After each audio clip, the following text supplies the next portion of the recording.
গল্পের খাতিরে কিংবা তর্কের খাতিরে আমি যদি ধরে নিই, বাংলাদেশ ফুটবল ফেডারেশন হোসে মরিনোকে আমাদের পরবর্তী কোচ হিসেবে নিয়ে আসলো। আপনারা কে কে বিশ্বাস করেন হোসে মরিনো কোচ হয়ে আসলেই আমরা পরের বিশ্বকাপটা খেলতে পারবো বা তারপরের বিশ্বকাপটা খেলতে পারবো? আমি 100% গ্যারান্টি দিয়ে বলতে পারি, যারা ফুটবল বোঝেন, ফুটবল খোঁজখবর রাখেন, তারা কেউ বিশ্বাস করেন না যে হোসে মরিনোকে আনলেই আমরা বিশ্বকাপ খেলবো। তাহলে বিশ্বকাপ খেলাটা কি শুধু কোচের উপর নির্ভর করে? একদম না। বিশ্বকাপ খেলা নির্ভর করবে যে ওই দেশের ফেডারেশন কিভাবে চাচ্ছে, কখন চাচ্ছে, কেন চাচ্ছে। দেখেন, আমি একটা জিনিস সোজা বাংলায় বুঝি। আপনাকে যদি একটা ঘর তৈরি করতে হয়, ডেফিনেটলি আপনাকে ফাউন্ডেশন তৈরি করতে হবে। ফাউন্ডেশন ভালো না হলে আপনি যদি কোনো রকম একটা ঘরও তৈরি করেন, সেটা টিকবে না। সো ফুটবলেও ব্যাপারটা এরকম। আমাদের দেশের ফাউন্ডেশনটা কতটা স্ট্রং সেটার উপর নির্ভর করতেছে যে আমরা ফুটবলটাকে কোথায় নিতে পারবো। দেখেন, এশিয়ান আমি যে বড় বড় পরাশক্তিগুলো আছে ওদের দিয়ে আজকে কয়েকটা তুলনা দিব।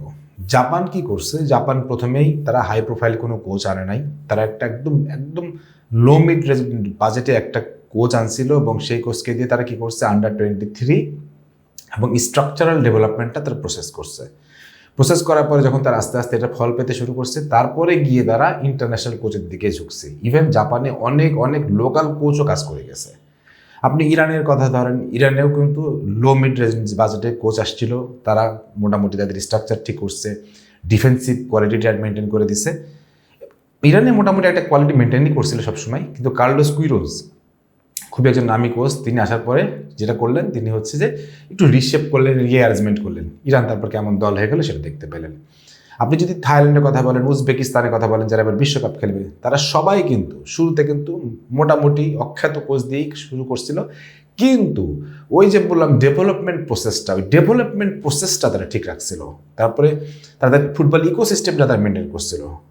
অনূর্ধ্ব 15, 17, 19, 20, 23 এই ইকোসিস্টেমটা যখন তারা মেনটেন করছে, তখন তারা ফল পেতে শুরু করছে। তো বাংলাদেশের ক্ষেত্রেও এই ইকোসিস্টেম মেনটেন করতে পারবেন ঠিক এমন একজন কোচকেই দরকার। হাই প্রোফাইল কোচ এই মুহূর্তে, কোটি টাকার কোচ এই মুহূর্তে আমার মনে হয় না খুব দরকার আছে। আর দরকার থাকলেও সেটা আমাদের জন্য ভালো ফলাফল বয়ে আনবে না।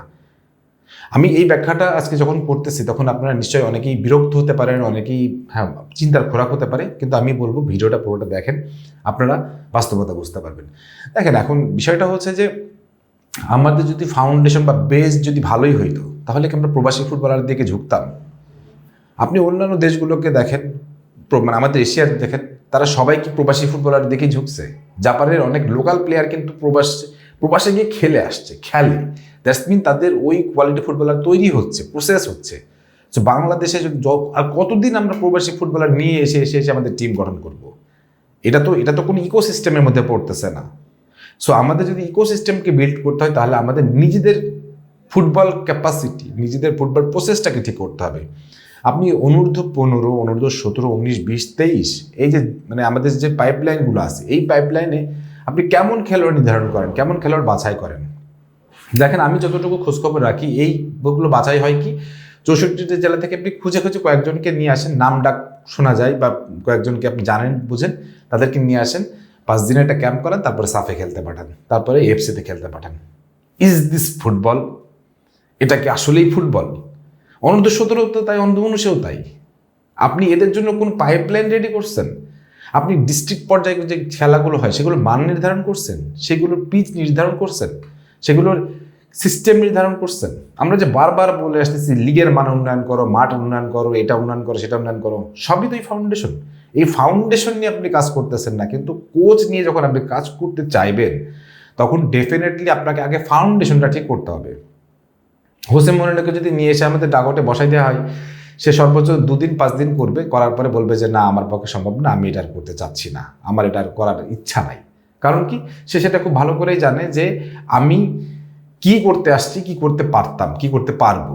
সো হোসে মরিনোতে আসা প্রশ্নে ওঠে না। আমি যদি খুব করেও যদি মিড লেভেলের কোনো কোচকেও আনতে বলি, সিরিয়াসলি তারা আগে আমাদের ফাউন্ডেশনের খোঁজ খবর নেবে, তারা আমাদের একাডেমির খোঁজ খবর নেবে, তারা আমাদের মাঠের খোঁজ খবর নেবে, তারা আমাদের ইম্প্যাক্ট ফুল প্লেয়ারের খোঁজ খবর নেবে, দেন তারপরে তারা আসবে।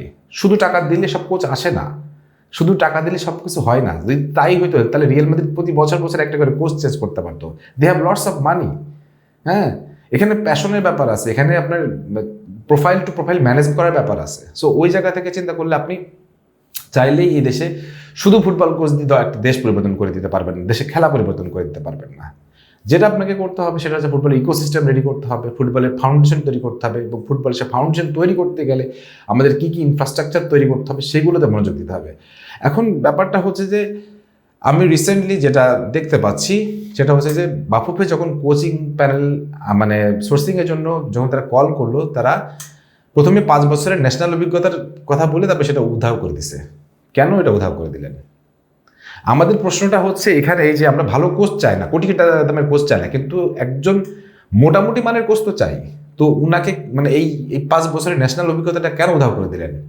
নিশ্চয়ই এটা উধাও করে দিচ্ছেন মানে আমাদের আরও বাজে কোনো কোচ আনার পরিকল্পনা আপনাদের আছে, কিংবা ওই যে বললাম হ্যাভিয়ার কাবরেরার মতন কোনো লোককে রেখে দিতে চান, কিংবা পূর্বে কাজ করে গেছে তাদেরকে রেখে দিতে চান।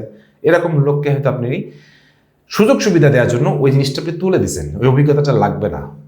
একটা ন্যাশনাল টিম চালাবে সেই সেই সেই লোকের একটা অভিজ্ঞতা থাকবে না? How is it come possible? So ব্যাপারটা হচ্ছে যে বাংলাদেশ ফুটবল ফেডারেশনের মধ্যে যখন ভূত থাকবে তখন আপনি এই ফুটবলকে আপনি কোথায় দেখতে চাচ্ছেন, কোথায় আগাইতে চাচ্ছেন? সো বাংলাদেশ ফুটবল ফেডারেশন আদৌ কি চায় আমরা একটা ভালো কোচ পাই? আদৌ কি তারা চায় বা আদৌ কি তারা এক্সপেক্ট করে আমাদের একটা ভালো কোচ দরকার? ভাই, হামজা চৌধুরীকে ম্যানেজ করবে ফুটবল কোচ মানে তো ম্যানেজার, হামজা চৌধুরীকে ম্যানেজ করবে হাভিয়ার কাবরেরা? এটা কি আসলে কেউ মানে কেউ ভাবে? বা হাভিয়ার কাবরেরা নিজেও কি কখনো ভাবছিলেন যে প্রিমিয়ার লিগের কোন একজন খেলোয়াড়কে তিনি ম্যানেজ করবেন? সে নিজেও ভাবে নাই।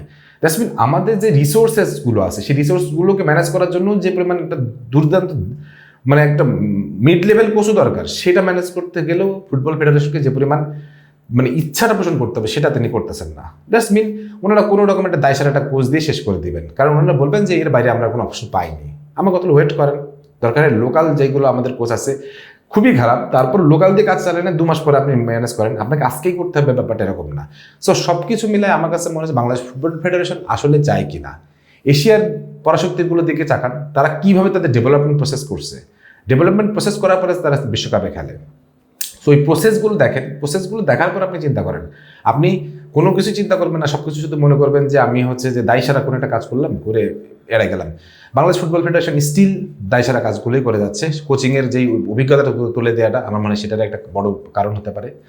সো সব কিছু মিলাই আমার কাছে মনে হচ্ছে যে এশিয়ার দিকে তাকাইলে যে সফলতার গল্পটা আমরা দেখতে পাই, বাংলাদেশের ক্ষেত্রে যদি সেই সফলতার গল্পটা যদি আমাদের লিখতে হয় বা দেখতে হয়, তাহলে ডেফিনেটলি আমাদের যেটা করতে হবে সেটা হচ্ছে যে আমাদেরকে আগে মাইন্ডসেট চেঞ্জ করতে হবে। ফুটবল ফেডারেশনের মাইন্ডসেট চেঞ্জ করতে হবে, চেঞ্জ করার পরে দেন আমরা ফুটবল নিয়ে এগোতে পারবো। ফুটবল ফেডারেশন যদি মাইন্ডসেট চেঞ্জ করতে চাই তাহলে আমরা প্রস্তুত আছি, কি করতে হবে, কিভাবে করতে হবে, আমরা সে ব্যাপারে নিশ্চয়ই সহযোগিতা করতে প্রস্তুত আছি। যতটুকু জানি, যে যতটুকু বুঝি, এটা নিয়ে ওপেন ডিসকাশন হতে পারবো, ওপেন ফোরাম হতে পারে, আমরা আলাপ করবো।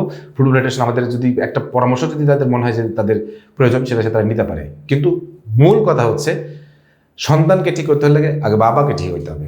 বাবা যদি ঠিক না থাকে সন্তানকে ঠিক করা যাবে না। সো এই ব্যাপারে আপনাদের কি মতামত সেটা অবশ্যই একটু কমেন্ট সেকশনে জানাই দেন। সবাই ভালো থাকেন, সুস্থ থাকেন, আল্লাহ হাফেজ।